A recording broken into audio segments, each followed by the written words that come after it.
மாட்டேன் தம்பி. சரி நீ நான் திருக்குறள் எடுக்க போறேன். திருக்குறள் உங்க நோட்ல எழுதிக்கோங்க. சரி திருக்குறளை எழுதியவர் யார்? ஸ்டாப். ரெடி. தம்பி திருக்குறள் எழுதியவர் யார்?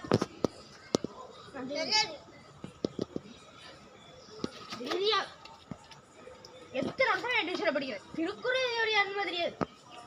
உனக்கு அப்புறம் தெரியும் அவன் என்ன சொல்றாங்க. தம்பி திருக்குறள் எழுதியவர் யார் தம்பி? சார் எங்க கொள்ளு தாத்தா. கொள்ளு தாத்தாவா?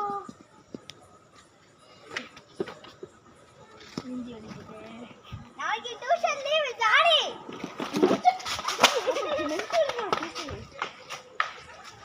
ஒருத்தர் கொள்ளு தாத்தாங்கிறான், ஒருத்தர் செல்வங்கிறான்.